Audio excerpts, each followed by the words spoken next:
Big time. You know, like, so predictive astrology, predictive human design, like, does not interest me at all. What interests me is like, I'm going through it. I'm having an experience, and it is a don't like situation.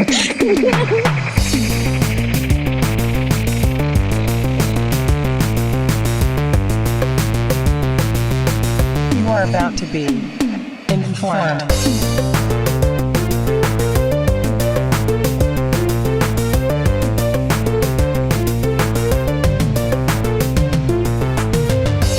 This Basque woman, she studied like cultures all across the world, and she was like, there are only like a few rites of passage in every culture, and matrimony or a union, a ceremonialized union was like every culture had that arrangement. And so I just feel like marriage is an initiation. Whether people choose to take that road in their lives or not, that's fine. I don't care. But it is an initiation into it's a different dimension of relating. And I know a lot of people might argue like, well, that's because we have these ideas of the roles, and once you change the nature of the relationship, the roles change, and then all these expectations come out. But I really do think it goes deeper than that. That's just just the same way that you can easily say men and women have the gender roles are all a construct. Like, I think a lot of them are, but it goes deeper than that. And there are certain things about female biology and male biology that just make our orientations inherently different. And out of that, natural roles formed. That's my take, personally. But what's Piper saying? What is she? You froze. She froze there. I was saying it's natural magic. Hello. It's natural magic. Hello. Can you hear me? Yeah, I love that. Also, just people on the internet are just so today. Is it because Mercury just went direct and now everybody's like wilding? I keep seeing things. Is that what's happened? I keep seeing things that are saying that, and I like buy into this, that the collective nervous system is dysregulated. Oh, yes. Yeah. Like particular, no, but like even more than you. Okay. And that it's a different level of activation that's happening right now. And that like say more. Well, it was someone talking about like, you need to meditate more, which is like, okay, sure. But yes, I do. Yeah. Thanks. I didn't know that. But it's like, it was just kind of saying that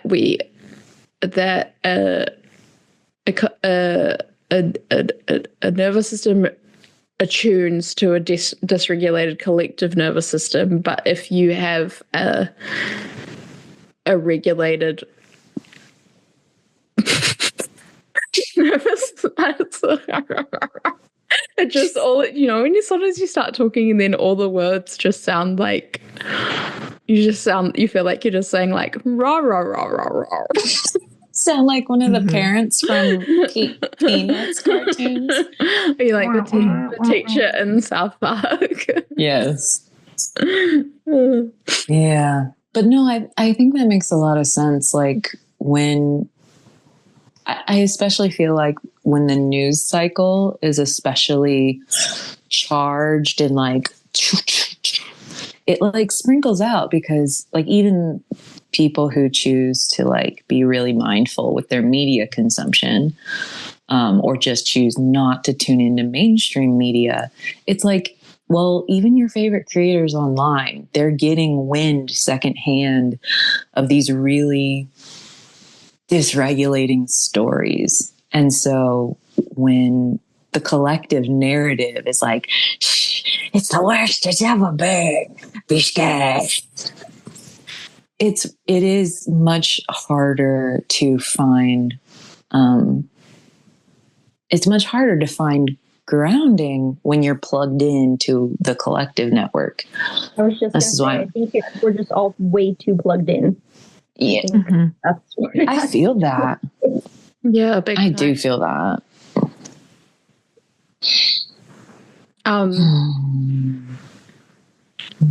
Was it yesterday? Yesterday I went to like the local community center, and they have little rooms, and I'm gonna rent out one of the rooms and have like a in-person human design, astrology, numerology, anything you want, like bring your charts and nerd out. And I was like, I'll do one on Zoom as well, but I'm just getting so sick of Zoom, even though we're on Zoom. And like every time I log into Zoom, I just feel sad that I'm not in person. But I really feel that. There's like it's kind of weird. I feel like that the digital connectivity had a way of making the world feel small and like everyone feel close. But now I have so many of my closest relationships and people that I love deeply live on the other side of the world to me. So now it has the feeling of making it feel really big and far away. Like, because of there's like the textural difference, or it's like experiencing someone in 2 dimensions that you've seen. And like my brother brought that into my awareness, but he's like the screen.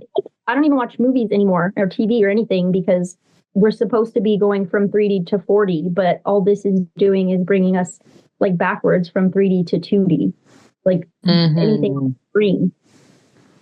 That's so real. It's an interesting thing you say there, Piper, because I think of like those who were in charge of setting up cities even, and putting us in the box grid. It's like geomancy.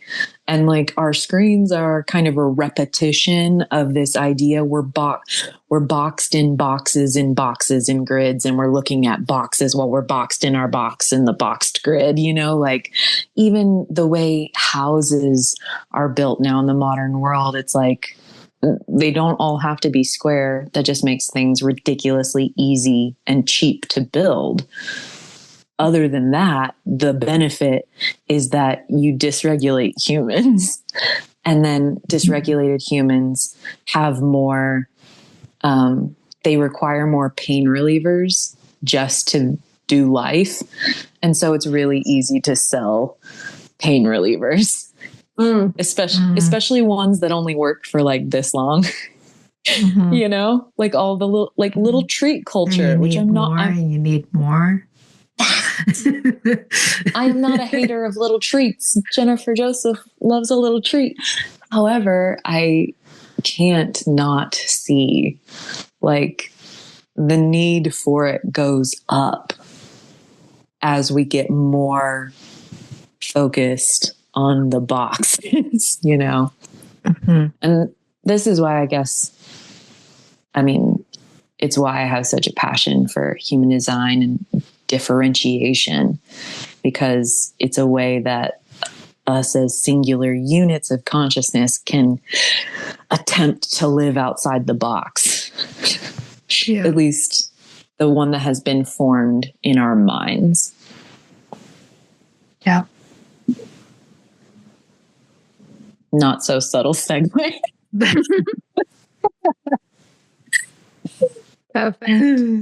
Perfect. Yeah.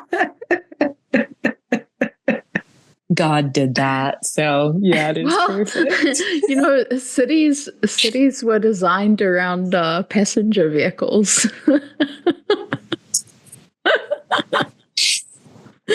Just not these. No. Not the vehicle of the body. That part. Wow. But I think also like for Manifestor, because we already have that feeling of separation and that density, there's a way that like the box reinforces that. Like, I'm just going to isolate in my box, in my house, in my street, in my grid. Mm-hmm. And yeah, I feel like it's in that spiel, there's like an invitation to take new shapes. That is huge.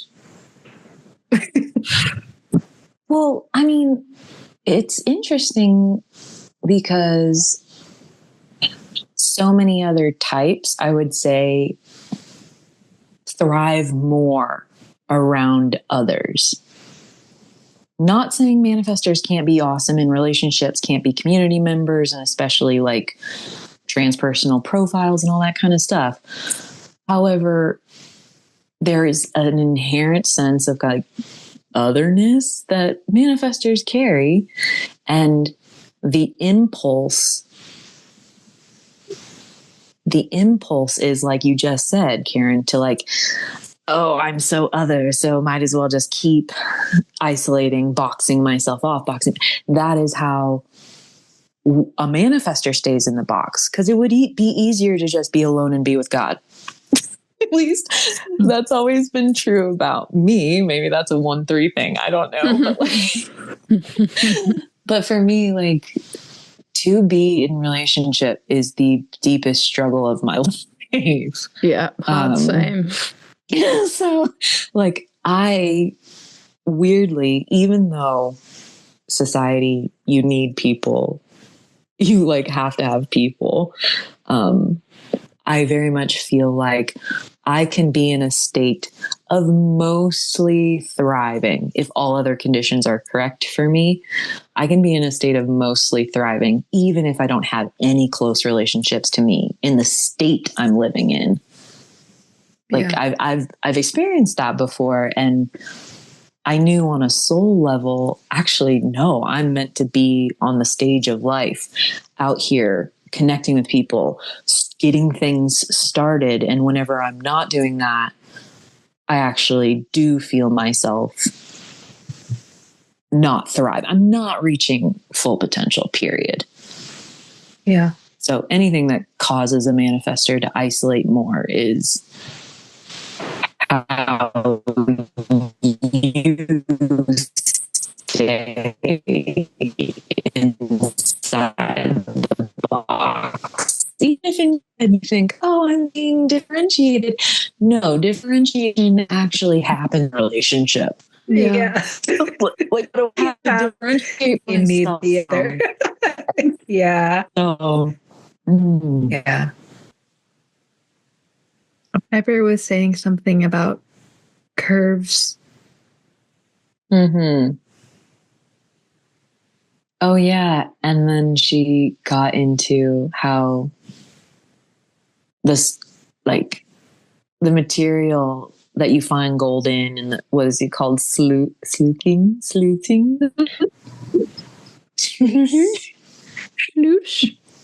The sloosh? Like that's required. When you mine for gold, it's called the machine is called the sluice. And that's like required to find the gold.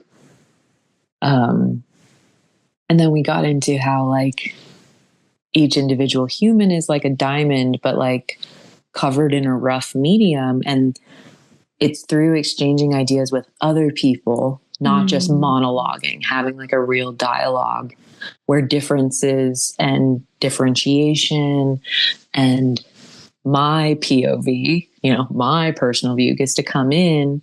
And that's like the sandpaper that over time reveals the luminosity, the shine of each individual diamond. But what we're kind of experiencing now is just, there's no tolerance for sandpaper. So if you if you grate me or irritate me or rub me the wrong way, then I make you wrong instead of realizing that that's actually a requirement for my shine to be revealed, actually. And yeah, I often think that like when someone takes a stand, like I've taken many unpopular stands on the internet, and as a result watched their relationships or the community that was around me shuffle wildly. But what I have noticed, the most positive thing that happens out of those experiences is that I watch other people who have never made a stand finally make one, because they were associated with me and I made a stand. And the way the collective kind of hive mind works is like, oh, if you're friends with somebody who thinks one way, then you all think that way. Yeah. And so which is fucking weird, but it did demand some people to say like, hey, I do not agree with this. I think something different. This is what I think. And I'm like, oh my God, so much rich content happened on the internet every time I took a stand for something that people did not fucking like, you know? Mm-hmm. And that's what I'm talking about here is like the spiritual sandpaper is other people rubbing you the wrong way. That helps you polish your own ideas and polish the things that you take a stand for and reveal to you even deeper what you actually care about. Well, as I once said, if you're not willing to be put on trial, you've already sentenced yourself. I literally like I could put that on a gravestone, but I will never die. So I feel like I was super shy about, or like not shy, but like I would even go so far as to say secretive about being interested in like divination, astrology, human design, numerology, etc., etc., etc., because how I experienced that in media is very like heavy-handed, unnuanced, kind of misses the point of what I think those tools are for. Like even, you know, human design is probably one of the worst of the bunch in a way that people like glob onto a keyword and have a preconception about someone based on their type or their profile or whatever. And it's just so much more fun to like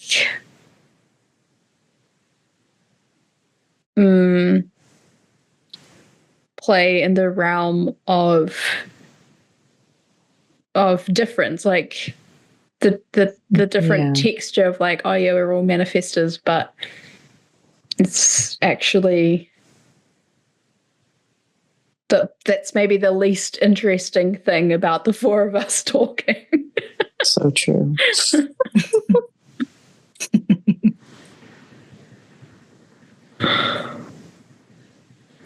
You know, what you're saying, it feels really connected in this moment to something I've been feeling into a lot lately. Piper will know I've been on a power thread, like really deeply, which if I'd have questioned it in the moment, when it started, the soul curriculum started showing up, you know what I mean? I would have thought at first glance, like, oh, am I in transference? Because I have personal view. So I had at one point thought like, I'm not supposed to focus on power at all. Like, that's just not my shit. I'm supposed to focus on like what seems true to me. And that's all. But the other day, it just like downloaded in my body, as it does. I can't even have my true personal view if I'm not standing in my power. If I'm not centered and having a relationship with what I am instead of what I think. Because that's what I see, that's the biggest hang up for people when they get a hold of human design, is they already have a bunch of preconceived associations with the key notes, the words that these things mean. And so when they hear it, however that makes them feel, they're either like, that doesn't apply, I can't accept that about myself, that's not true, or just making broad stroke assumptions about other people. But like, when you're really centered in your power, that is actually the only place you can even feel authority. So I was like, okay, the kind of power that my soul is asking me to look at is not power dynamics necessarily. It's the centralization of power, of the node of power that a human body is. And to differentiate, you must have access to that power. And so it's just an example of like, if I had taken things at face value, I might have thought like, oh, I'm in transference. I should stop learning about this. I should stop focusing. But like, man, such a huge pocket of wisdom has it's like the well has opened, you know what I mean? And I'm going down into the deep about it. But it does make me feel like, do not hand the human design system to someone who has absolutely no training in how to hold their own power.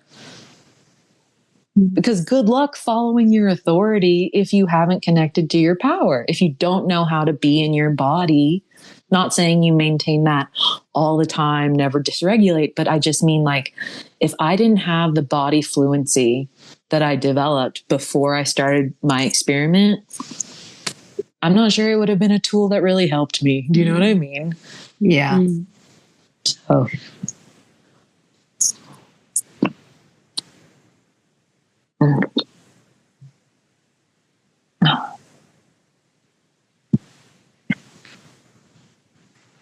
Yeah. I've been thinking about all different kinds of charts as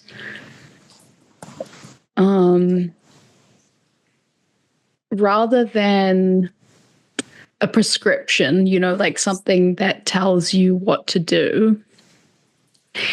It's more like a window. A window. It's more like a window that you can reach your the hand of your consciousness through and pull something into materiality and you can look at it.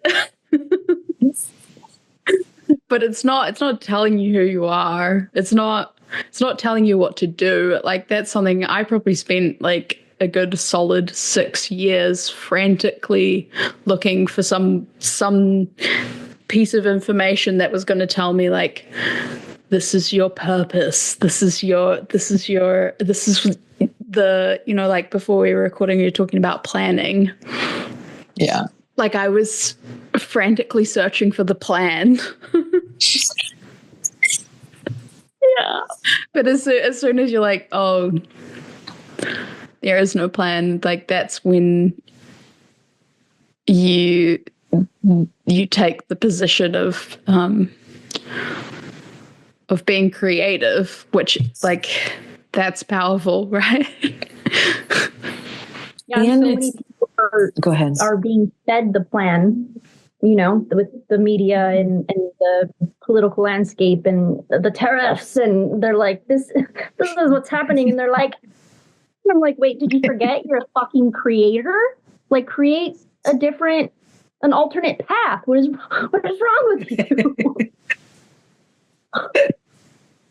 And also, I think the power thing, the authority thing, like Jen was saying, she had to come to the authority in herself. And that's what made everything. But people are looking for that external authority. And they're so desperate And that's when things get fucked. Mm-hmm. Even to look to human design, like, this is giving me my authority. It's like, no, honey. Like, human design is giving you a little window to being able to see inside the machine, how the mechanics function. That's it. That's literally it. I feel like it's a shorthand as well. It's like, yes, very true. Instead of writing a 6,000 word essay on the well, yeah, it's like gate 48, gate 48, bitches. My inadequacy shadow popping off. Which I don't know about you guys, but 2 weeks ago I had like it was like the earth was in 48 and the sun was in 21. And I was just like trying to control things and like feeling inadequate. So it's, but again, that's only like really fun after the fact. Big time. Like, so predictive astrology, predictive human design, like does not interest me at all. What interests me is like, I'm going through it. I'm having an experience and it is a don't like situation. Then somebody makes a post about the astrology or where the sun is or where the earth is. And I'm like, okay, the math is mathing, the sense is sensing, and these parts have been activated for me, which is, it is the reason why I was experiencing them at this time, but they're in my body. So it's not just because this, but it's like why I was more attuned to that experience or ready to notice it. There was something about it that wanted to be witnessed through me. And that's, for me, where the magic in divination is. I think the urge to have certainty about what things mean steals the magic of every divination system. Like my main bae, the tarot, like I watched so many people struggle to read their cards because they were so obsessed with what each card meant. So you pull a card. What does it mean? I'm like, well, first have an experience with that card, because who's to say it's supposed to mean the same thing day over day? I don't think it is. I think archetypes, shapes that energy tends to take are they're like their own entities. And so to try and be like, put a label on it, like that's a tree, that's a bush or whatever. You think a thing, but you've go ahead. You lose the intelligence of you lose the intelligence in being in that conversation and in communication with.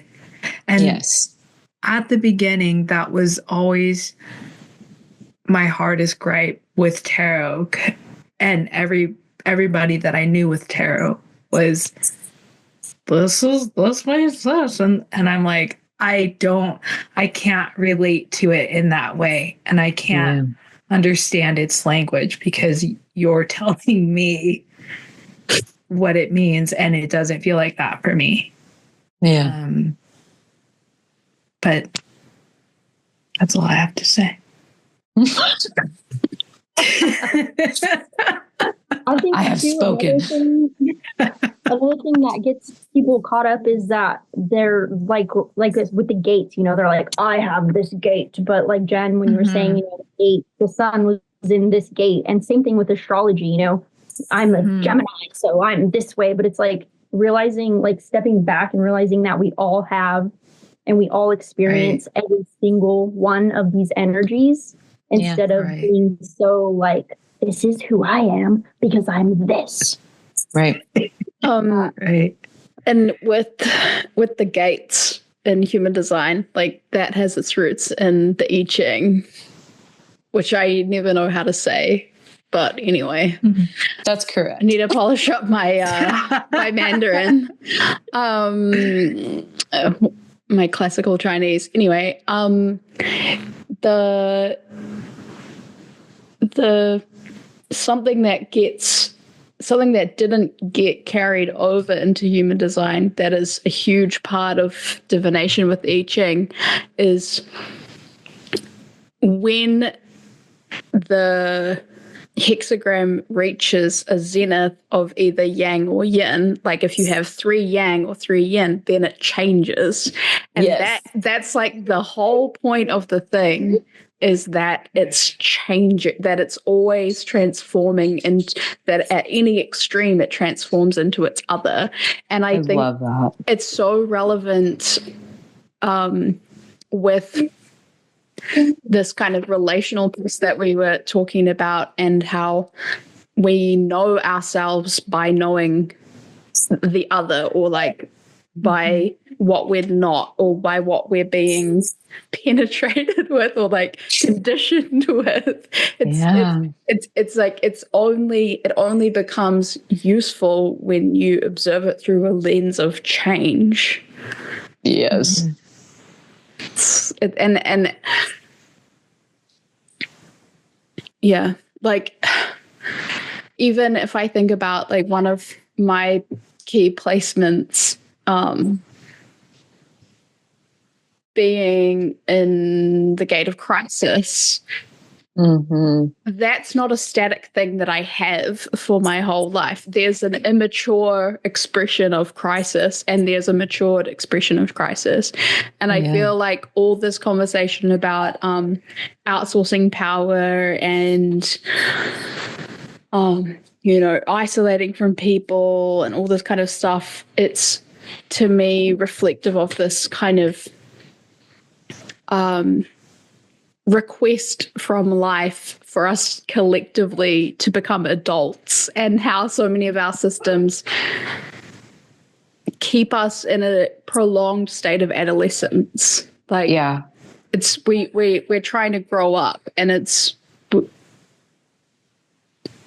that any kind of like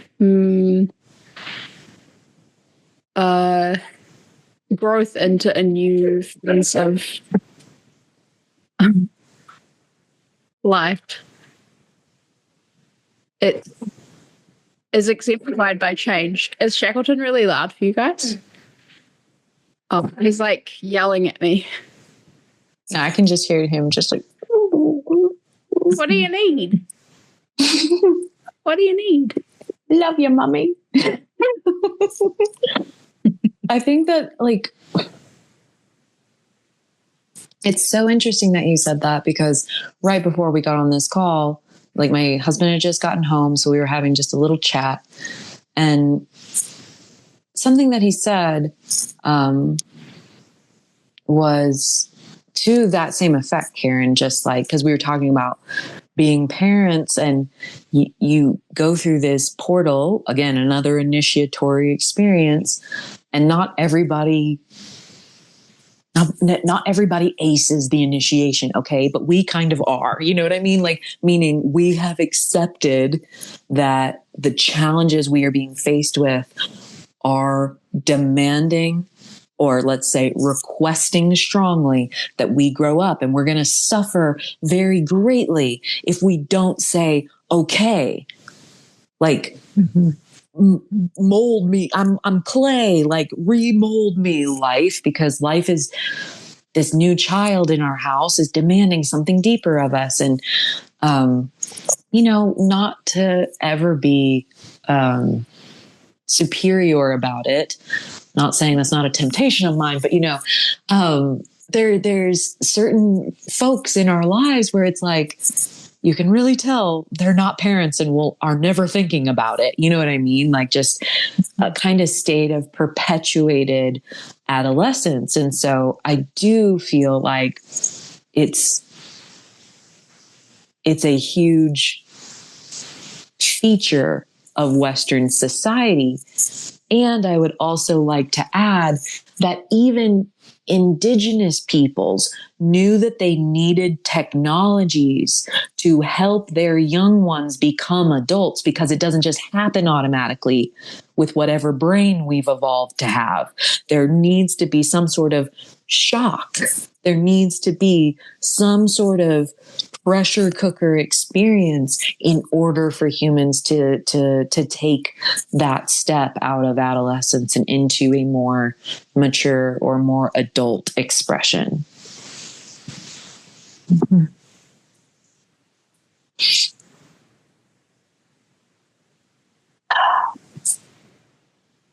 I like that pipe. Timekeeper. Keeper of the wheel.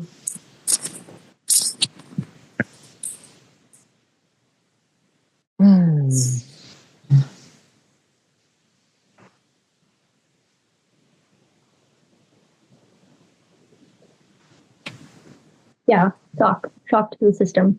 I agree wholeheartedly.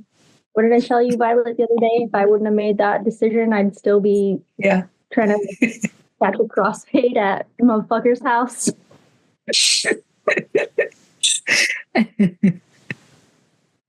Mm-hmm.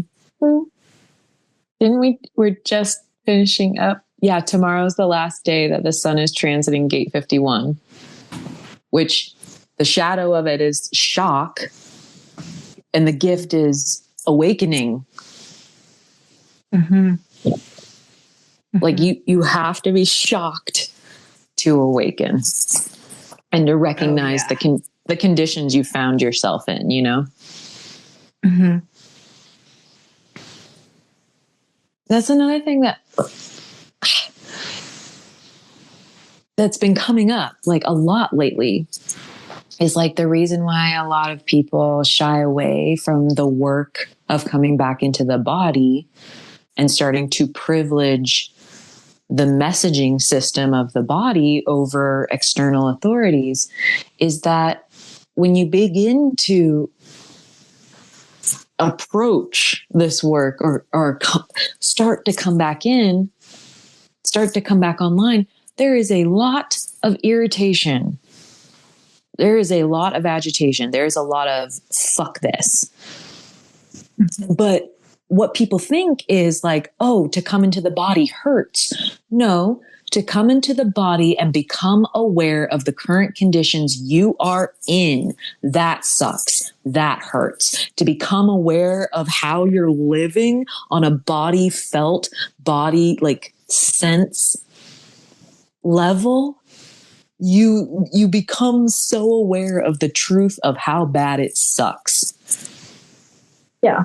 It also takes work. And I feel like entitlement has been running so rampant in our, like specifically our age group widely, that nobody wants to put in the actual fucking work. Nobody wants to sweat and nobody wants to toil for it.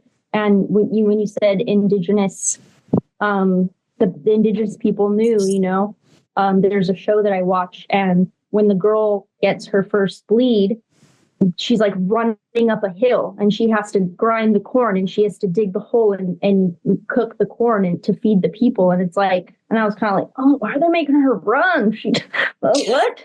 But like, that's part of the initiation, you know, to realize like now you have things that you have to do because you're becoming a woman, and you don't get that. Mm-hmm.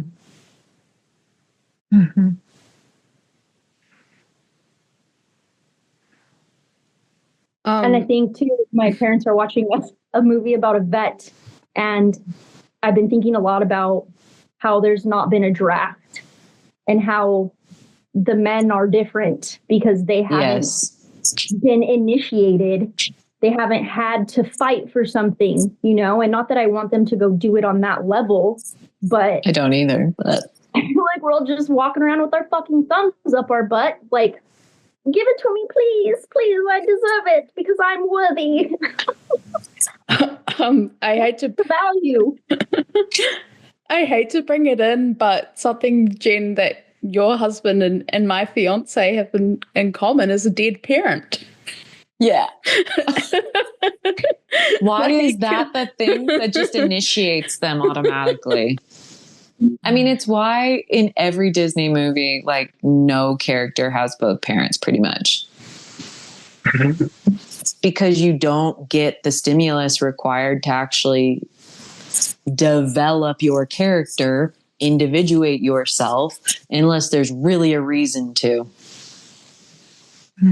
I didn't know that about Jack, Karen. Of course, we would have to have men who have like a dead parent to like handle us. At least. At the very least you can do. At least you have to be this level of deep. But it's relevant. Like I might not fully have a grasp on what the chat has been while they went outside, but to me, it's like the intensity. We have to accept the intensity of being human to really be alive. It's so intense all the time. Yeah. But it's also, to me, it's like it maybe contrasts to the sort of the templated culture, in that there's no arrival. There's just one initiation, and then another one, and then another one, and then another one. Yeah. And you don't really get to bring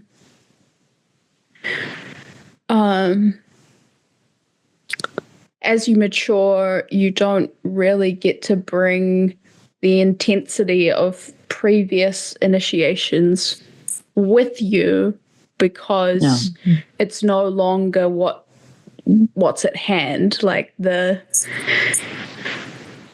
I think about it so often with what are the ways that we can opt into initiatory processes, and that's so relevant to being a manifested energy type, because that's what we do. But I guess I'm sort of only just reckoning with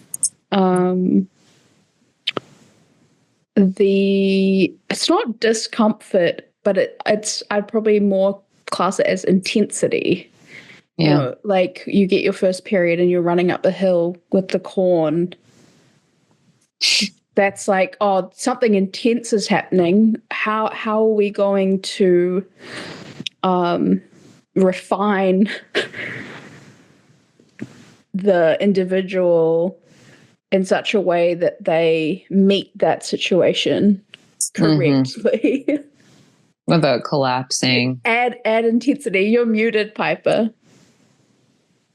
It's because they make a ceremony out of it. It becomes a party, and they're happy to do it. Mm-hmm. Yeah, and it's adding stimulus. It's not saying like, oh, I'm feeling this intense thing. How can I numb it? How can I anesthetize it? How can I avoid it? It's saying, oh, this is intense. Like, how can I add texture to it, add color to it, make it more of like a celebration. A celebration, yeah. Yeah. And even how can I relax into the intensity? Like that I feel like, you know, the teachers that I've really resonated with on the energy of Eros really emphasize like the truly enlightened state is to be fully aroused and to like tense up to none of it. So to have a fully relaxed body and posture while everything is fucking alive. So that edge of intensity that would make a modern person literally feel like they're crawling out of their skin, going insane, whatever. When you stop fighting against it and stop trying to escape it,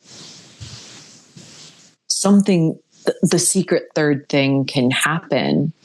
And I think for manifestors especially, that's where like that dimension of peace comes forward for us, to be able to feel the intensity of this aura, to not shut down and keep people out because of how much stimulus, when you add another bag of chemicals that is another human body to the mix, right? Like, it's like because, and you are like anchored in, because you are anchored in that tension. yes. You're not going anywhere. I'm not like, I'm with this fully in my body. And it's like through that, there's the peace, there's the refinement, there's the, like, I think of that tension and that resistance of just like how you build strength and muscle and tone in your body. Yeah.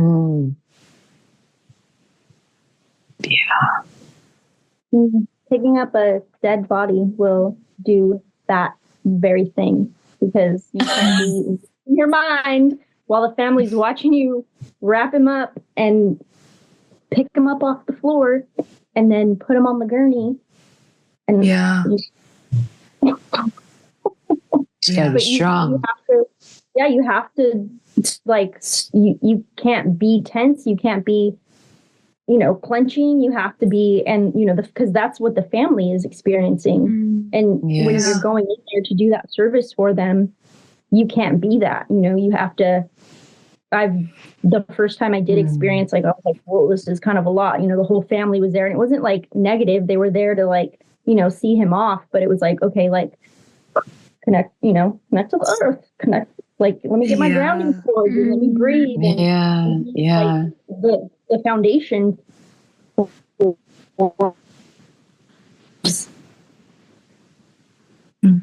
You frozy.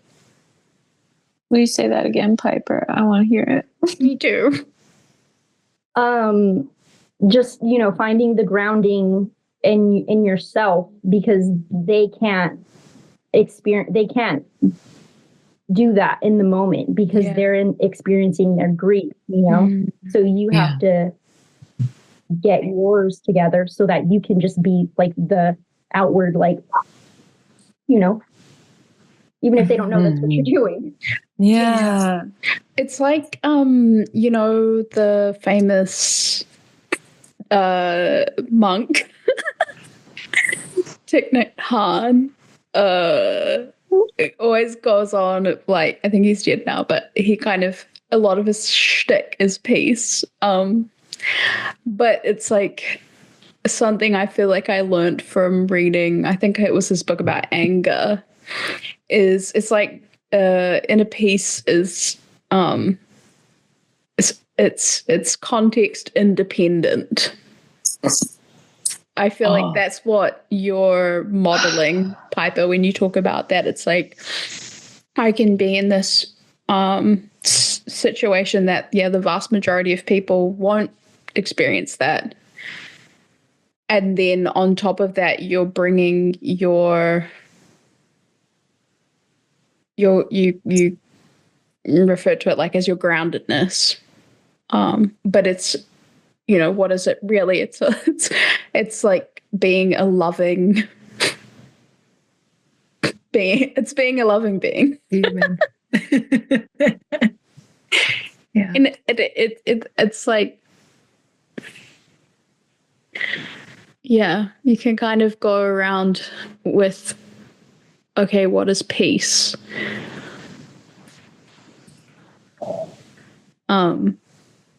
But it's